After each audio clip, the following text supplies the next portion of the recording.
मुस्लिम देशों ने बहुत बड़ा ऐलान कर दिया है, मुसलमानों जल्दी से सुन लो। ये एक तरह से इसने मुसलमान मुल्कों के साथ जंग का ऐलान कर दिया है। जंग, Oh my God. खुल के जंग। OIC, Organization of Islamic Cooperation, this is the title of video. और किस रिगार्डिंग ये ऐलान हुआ होगा इसका मुझे आइडिया है। रिसेंटली स्वीडन में और इन जनरल यूरोपियन कंट्रीज में कुरान शरीफ की जो बेहुरमती हो रही है, कभी जलाया जा रहा है, कभी कहते हुए भी शर्म आती है कि पैरों के नीचे रख रहे हैं, ऐसे लोगों पर अजाब तो नाजिल होगा, दैट्स फॉर श्योर। ईमान आ जाए तो वो अलग बात है। इसी को लेकर के जितने भी बड़े इस्लामिक मुल्क हैं उन्होंने क्या कहा है, उनका क्या टेक है, हम देख लेते हैं। और हमारा भी एक टेक है जिससे मैं अभी एक्सप्रेस करना चाहती हूँ कि ये जितना इस्लाम को दबाएंगे उतना ही इस्लाम निखर कर आएगा। ये खूबसूरती है दीन की, अल्लाह के कलाम की, अल्लाह के दीन की। तो जब भी ऐसा कुछ होता है ना, तो हर एक इंसान, चाहे मुसलमान चाहे नॉन मुस्लिम, जिसके दिल में इंसानियत है, उसे बड़ा दुख होता है कि क्यों हो रहा है, क्यों कर रहे हैं। Have they lost it? And they definitely have lost it at that time. तो वो पागल ही हो जाते हैं, तभी ऐसी हरकतें करते हैं। खैर, सच्चाई को कौन झुटला पाया है? इस सृष्टि के रचयिता के सच्चे कलाम को कोई झुटला ही नहीं सकता।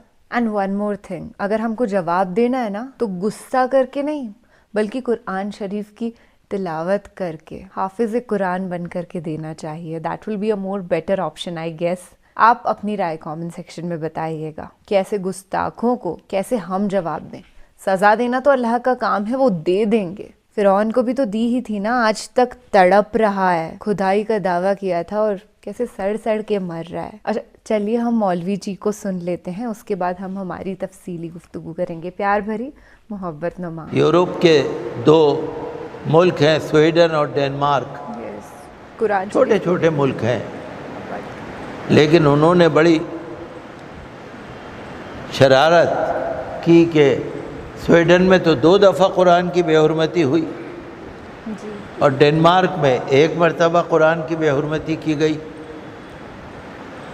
तो सारी दुनिया में उसके ख़िलाफ़ गम गुस्सा है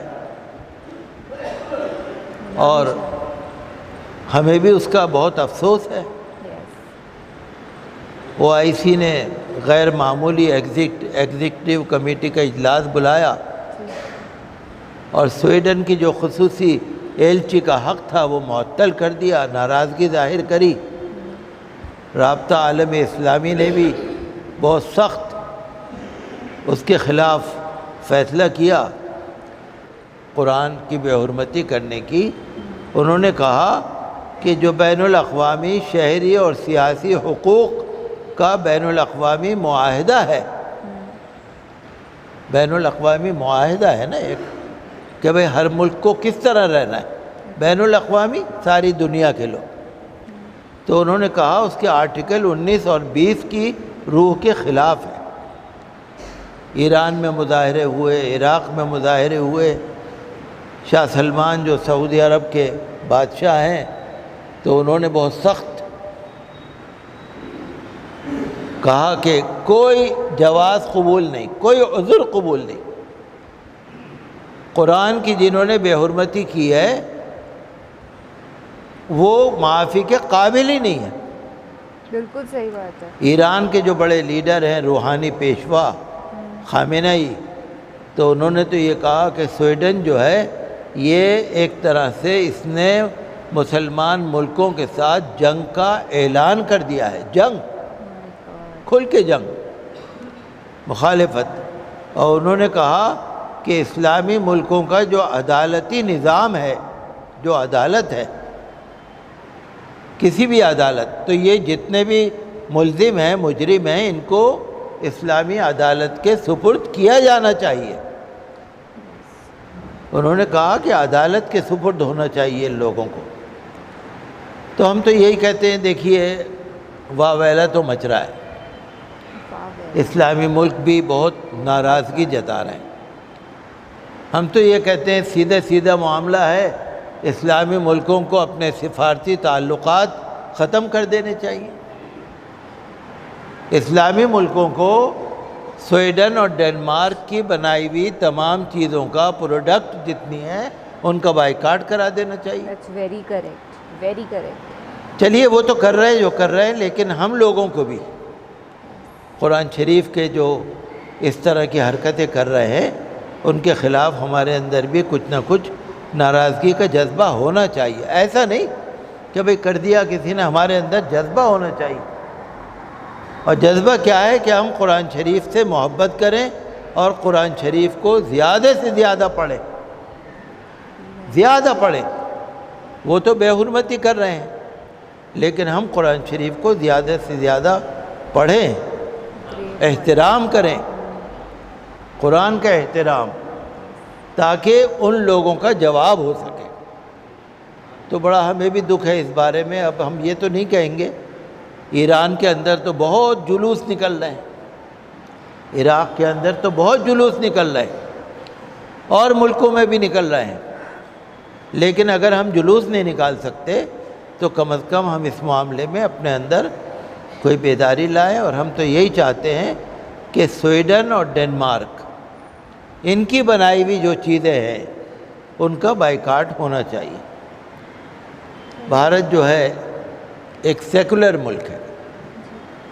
भारत के अंदर कम से कम ये कानून ये बना हुआ है कि भाई हर मज़हब को बराबर हक़ है, जमहूरियत है यहाँ पर इंसाफ भी है, यहाँ पर मुसावियाना हक़ भी है, इक्वलिटी है, यहाँ पर लिबर्टी है, आज़ादी है, मजहबी आज़ादी, यहाँ पर फ्रेटर्निटी है, सबकी बाहमी मोहब्बत, यहाँ पर हर एक का सम्मान भी है, इज़्ज़त है।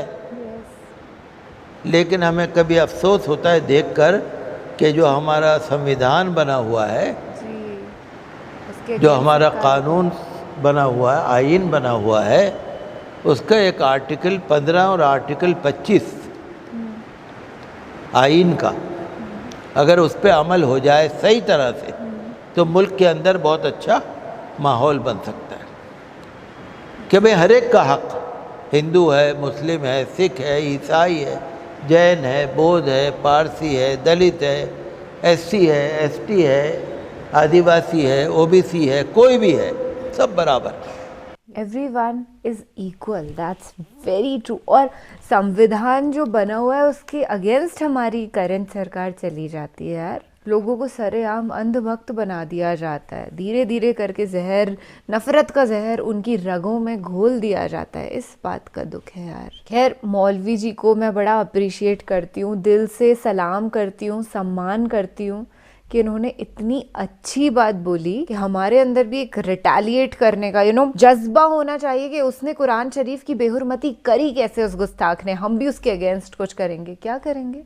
कुरान शरीफ की तिलावत करेंगे, ईमान वाले बनेंगे, और स्वीडन और डेनमार्क के जो प्रोडक्ट्स हैं उनको यूज़ नहीं करेंगे। इट्स अ गुड वे उस कंट्री को अकल दिलाने के लिए, उसको सबक सिखाने के लिए कि तुम अगर ऐसा करोगे तो पूरी दुनिया भर में से तुम्हारे बनाए हुए प्रोडक्ट्स को बैन कर दिया जाएगा, and in turn your economy will go down. वहाँ के बिजनेसेस पर बड़ा इफेक्ट आएगा, तो तेजी से वो लोग ना कार्यवाही करेंगे ऐसे गुस्ताखों पर, और ऐसा कभी होने नहीं देंगे। इस बार जो स्वीडन से वीडियो आया था, एंड लास्ट टाइम ऑल्सो, बहुत ही दिल को दहला देने वाला था। वो बंदा कुरान शरीफ को चला रहा था and he was under like police protection के, उसका right to speech, right to express. यार ये राइट होता है? आप किसी की रिलीजियस बुक को तबाह करके उनके सामने दिखा रहे हो, उनके दिल, उनकी फीलिंग्स को चकनाचूर किए दे रहे हो, and you think it's a freedom? No, it's not. It's a behavior of a psychopath. And as soon as possible आपको एक मेंटल हॉस्पिटल के अंदर डाल देना चाहिए, क्योंकि कल को वापस से आप तो लोगों की भावनाओं को ठेस पहुंचाएंगे। और किसी की भी धार्मिक पुस्तक को, पाक किताब को